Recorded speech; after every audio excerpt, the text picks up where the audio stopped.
Okay, is this thing on? Hello? Yeah, I think it's recording. Okay, good. Where do I start? First off, it's October 12th, 2010. My name is John Lester. I've decided to document what's going on in my house. Recently, my wife and I have been experiencing some crazy, unusual things. Started off as nightmares. We both had the same nightmare. All of a sudden, we heard some noises. And recently, up to last night, it got physical. So no one believed us. Her friends don't believe us.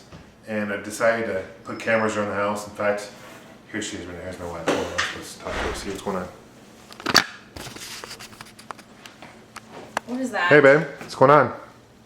What is that? I've decided to document what's going on because, Honey. babe, no one believes us. I told our friends they don't believe us what's going on. Can you please tell the camera what happened last night? Babe, no. I don't want to tell the camera. I'm tired. Let's see your ankle. I don't want to deal with this right now. How's your ankle? Let me see your ankle. It Come on. hurts. What happened? Can you please just tell me what happened? I don't want to tell the camera, okay? Okay, I'm going to put the camera down and turn it off, okay? Okay, so tell me what happened.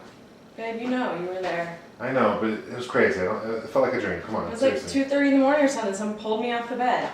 I just woke up and I was just being dragged off the bed. Okay. Well, I think it's best that you stay with my parents. I called my parents. I think it's best that you stay with mom and dad for the next several days for your safety. What are you going to do?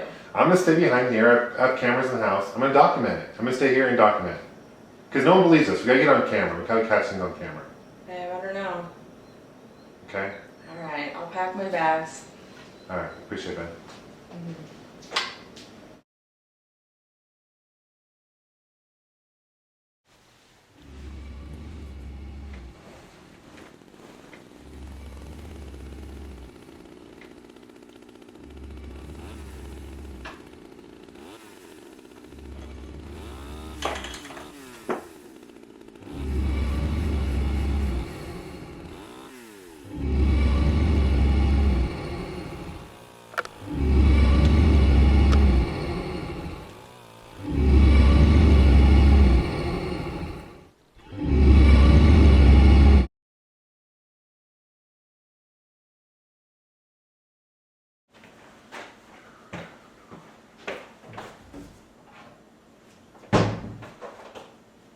What?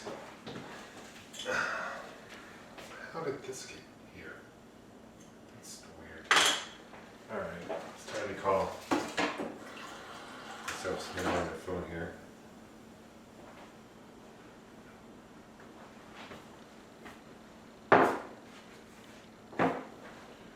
Pick up.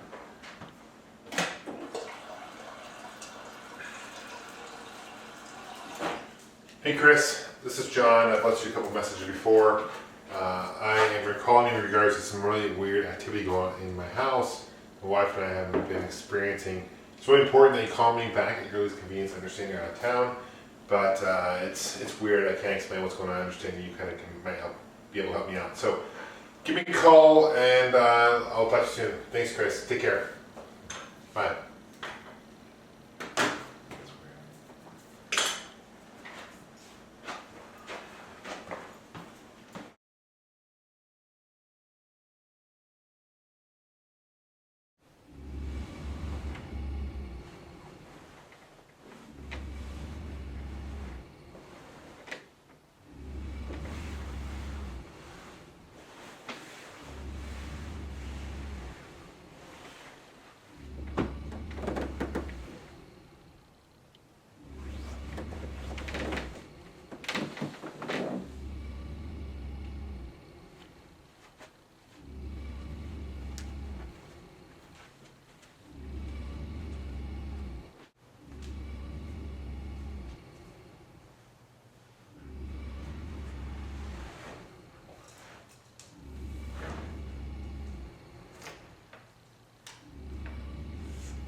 TCM. What the fuck is that?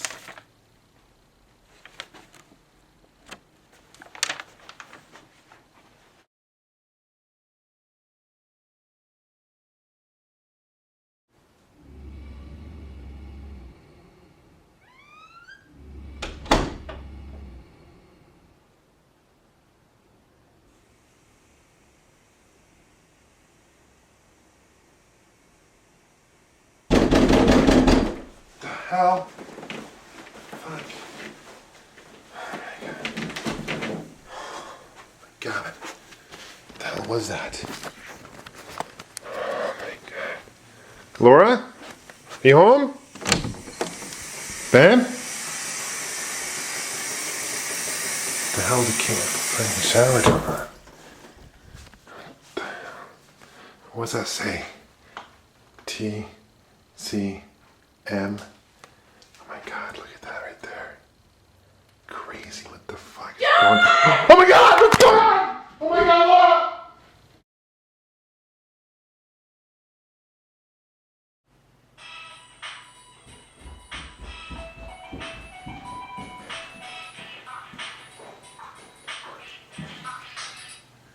Hello, this is John. Hey, officer. How can I help you? I was home last night. Oh my god. How? Okay. At my parents' place or what? Alright. I'll be by the station. Okay. Okay.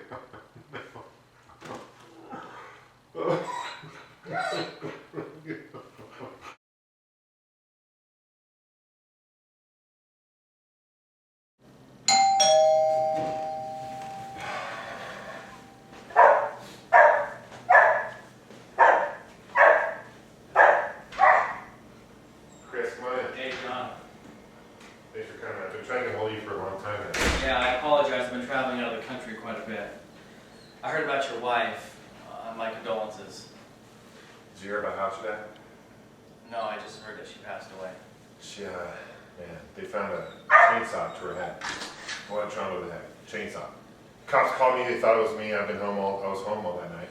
I mean, they're looking at me, possibly. I was referred to talk to you because I understand you have the ability to communicate with beings and spirits. And I do. sense dark things. Do you sense anything right now? Just as I pass this area here, yeah, I feel very, very dark presence in this house. Very dark. I feel it coming from the bedroom, even upstairs. Electronics, gosh, even the walls. There's definitely activity going on in this house. Why don't you explain to me exactly what you've been experiencing? Okay, well, I guess you should start a couple weeks ago where I was having nightmares. And in these nightmares, a guy was chasing me with a chainsaw. And I would wake up in a cold sweat. And Laura, my wife, she kind of, we just dismissed it as just bad nightmares, you know. A few days later, Laura started having the same nightmares. And she started waking up in cold sweats. And we'd wake up at the same time. We had the same dreams. And at that point, we knew it wasn't just a coincidence. There was something going on. We couldn't sleep. We soon started hearing noises. We heard noises like knocking on the doors. We heard groaning noises. We started hearing the chainsaw noise when we were awake, both of us. Yeah. One night, I woke up. I remember this like it was yesterday. I woke up and Laura was being dragged off the bed. Dragged off. And nothing was there. I swear nothing was there. She was being dragged off the bed. And that freaked us both out. And at that point, we realized that it could physically hurt us. It could physically. At first, it was hearing noises is one thing, but when they actually can physically get to you, that's when I said, okay, Laura, you know what? I want you with my parents. And that's when I started setting up these cameras, which I have behind me, and I have those films 24 hours a day to try to capture something going on, because I knew no one would believe me if I just went to police. I did go to police. I said, I went to the cops and said, help me out. We hear these noises. I went to church, and the priest said, just pray about it. And sorry, man. Oh, I'm sorry, John. She woke up, and I got a call from, I remember the day that I got a call saying Laura was dead. I just couldn't believe it. And I knew it had followed her, and I don't know, and then after, I soon started seeing these letters appear. And there's a letter on the door, I remember on a wall, it said TCM. And then the bathroom, hearing the shower going automatically, and the letters TCM written in the mirror. And I don't know, Chris, if that's like maybe initials of someone who might have lived here who's hiding the place. I don't know what's going on, but I figured I'd call you. I'm freaking scared. Well, the TCM, I do know what that stands for. Texas Chainsaw Massacre. It's believed to happen to people who own the Atari 2600 port of the game, the Texas Chainsaw Massacre. The only way to get rid of this is to form a ritual seance. I need to come back tomorrow around 7 o'clock. Will you be around? Yeah, I was going to plan on staying at the hotel tonight because I'm freaked out staying here, man. I'll be honest, I don't want to stay here anymore. Well, hold that thought, because if you leave this house, it's going to follow you. Your best bet is to stay here tonight. I'm sorry. All right, well, I'll see you tomorrow at 7. I'll be here at 7. Thank you for your time. Thank you, John. Appreciate you coming out.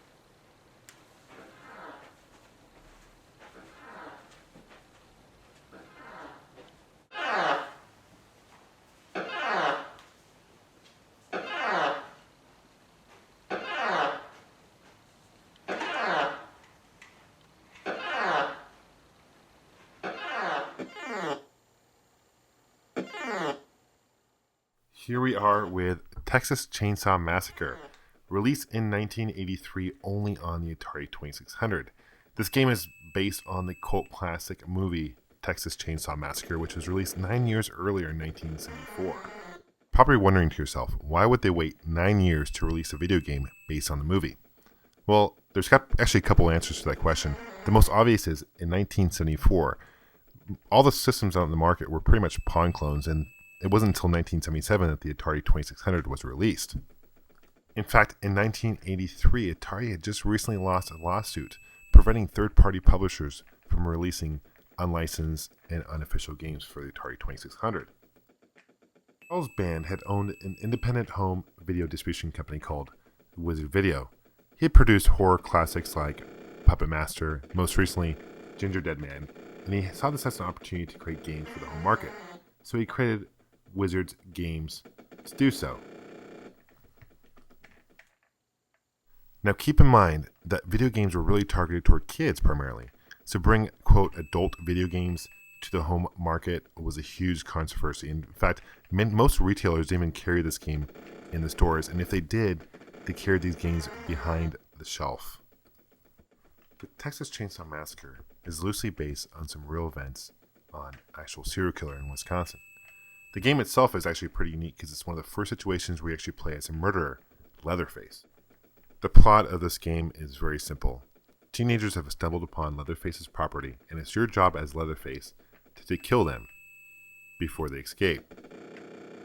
One thing I will admit are the graphics have not aged well in this game, but one thing I do like about this game are the sound effects. The chainsaw sound effect I thought was really well done for the Atari 2600 hardware. Now, as you chase these kids, you'll notice that there's obstacles in your way. You've got a skull of a bull, you've got a fence, you've got barbed wire. You also have a wheelchair, which is a throwback to Franklin and one of the victims in the original movie. Now, one thing that made this game so controversial was the blood. This is probably one of the first slasher games ever released. And as you kill these kids, as you can see, it's very difficult. Sometimes as you approach them, they'll kind of appear on the other side of you. But as you kill them, blood will appear. You get points. You get 1,000 points for every time you kill a kid. And every once in a while, if you kill a kid, your fuel gauge will go up. And that's another thing I want to point out. If you look at the very top, you'll see a fuel gauge. That's basically your energy. So it depletes regardless. And whether you're using the chainsaw or not, the fuel depletes. Once the fuel is empty, your guy is over. So it's just a matter of time before the game's over. So the whole point of this game is to collect as many points as possible. Another thing I really find interesting about this game was the way that they laid things dimensionally. So the things in the distance move much slower than the things up close, which is kind of cool. Another thing that's kind of weird though are the wheelchairs. They move a lot faster than everything else. I'm not sure why that is. So once you stop, the wheelchair stops and everything. It's not like they're actually moving. They're just moving because you're moving. It's another thing that's kind of annoying about this game is if you slightly touch an object, it's going to hold you up.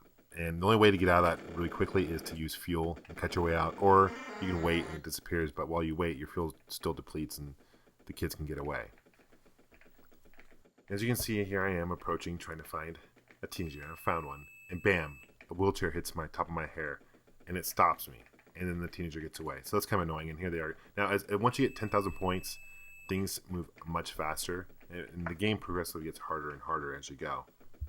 Shortly after the release of this game in 1983, the video game crash happened, and by 1987, Wizard Games closed its doors. Now, we're almost out of fuel here on my last guy, and something interesting happens at the end of the video game here. Something that doesn't happen in the movie. A teenager comes up and kicks Leatherface in the butt.